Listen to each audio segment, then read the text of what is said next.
So this poor little ALCO quit, and motor won't turn or something. I don't know if it's the E-unit failing or something going on with the motor. I hear a bunch of clicking going on, but not a lot of motion.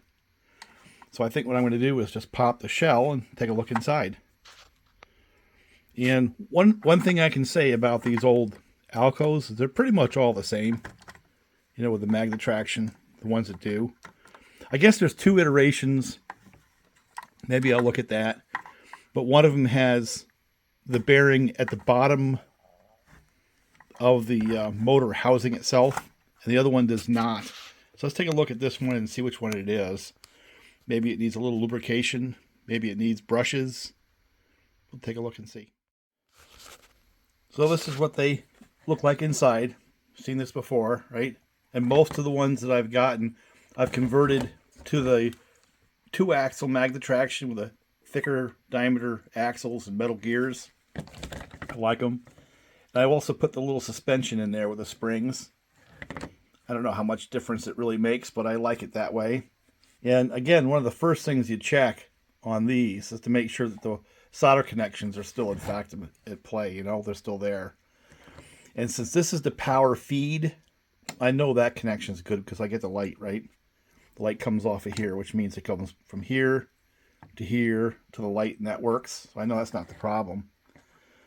The other thing you kind of look at on these is whether or not the motor's coil, one of these wires that come up, is still connected, and it seems to be not broken either. That seems to be good too. And then, of course, the contacts, can't really see them in here, but sometimes the contacts in that E-unit have failed. It's a possibility. Really don't have a way of showing that on camera. We have a way of testing it. But while I'm here, I got it open. I'm just going to take these two screws off, pop the top, get some grease on the inside, and clean up the top of the armature to see whether or not that's the problem. Because oftentimes when I see situations like this, it's the either the armature itself, which I don't want to think about, or it's the top where the brushes rub the brass up there, and that has a problem. So let me take the top off and we'll take a look. All right, this is the preferred version of that motor for me. It's a double wound coil. It seems like everything's intact with the wires.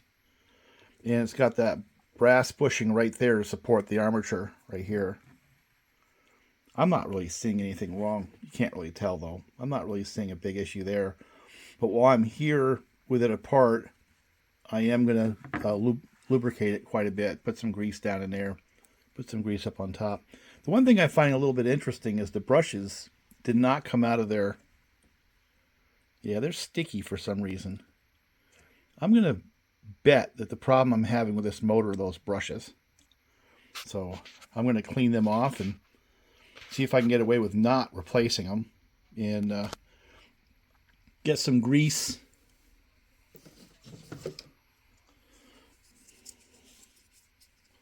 Down in here.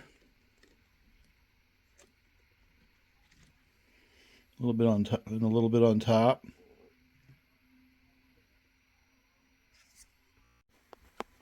So those nasty things came out, and a couple more went in. Let's go put it on the track and see if that makes any difference at all. Just those brushes, plus getting lubricated. So new brushes and lubrication. Let's see what happens. See if the E-unit works first. It does. Let me turn it around and put that lead back on there and see if it can pull this set of tank cars.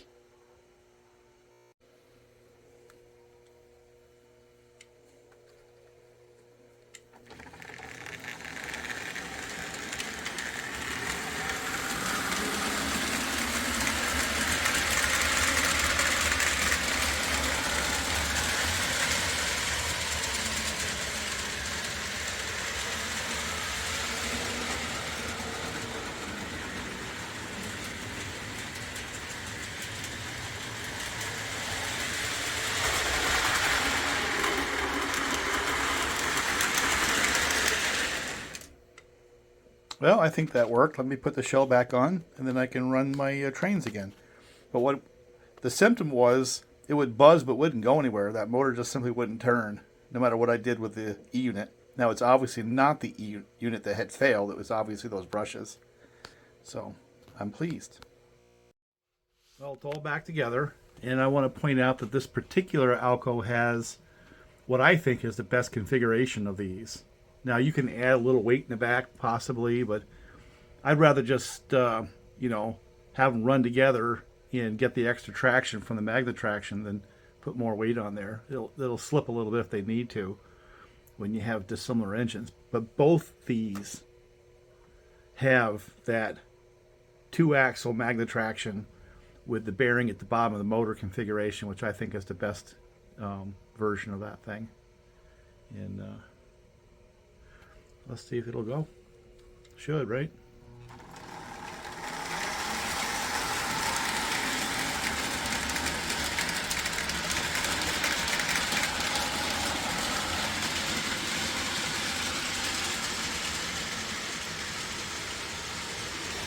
I'll let them warm up a little bit, and you watch that voltage will drop. Or the required voltage.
Look at that.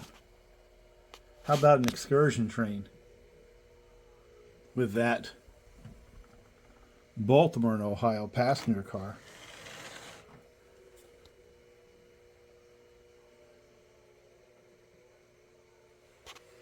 Back to these. Let me see if I can get this around the track smoothly first.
That's better.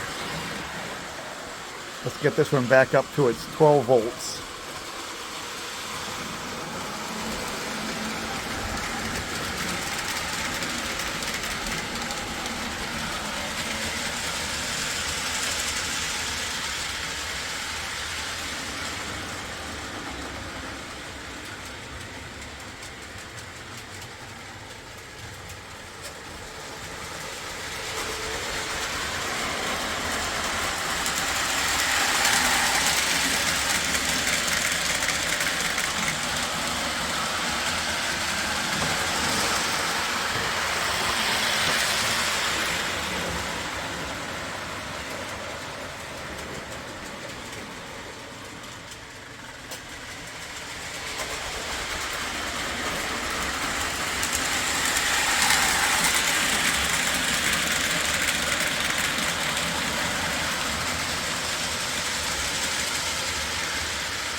Well, that little 2026, it could be a 2018, but I believe it's a 2026.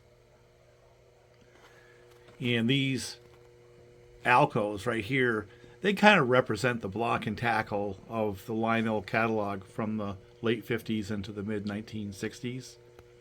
You know, while there were some that could afford the F3s, you know, I got one around here somewhere. These were really the upper crust of the Lionel line. More expensive and fancier, harder pulling, and I mean, they run good. But most kids ended up with something like this. Of course, this is an 027 layout, so these just look better for me, right? Just why I keep coming back to them. And I've got a few of these now.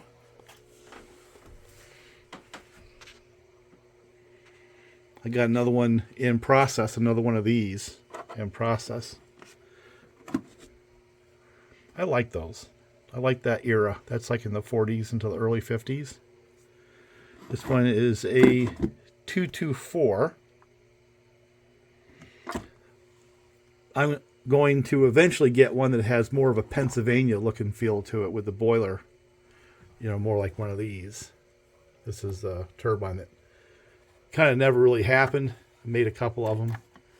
But the New York Central boilers on the steam locomotives of the era and the Pennsylvania with that squarish box. I need to end up with something in this class, in this era, with a more Pennsylvania look for me. Here's an early 2026.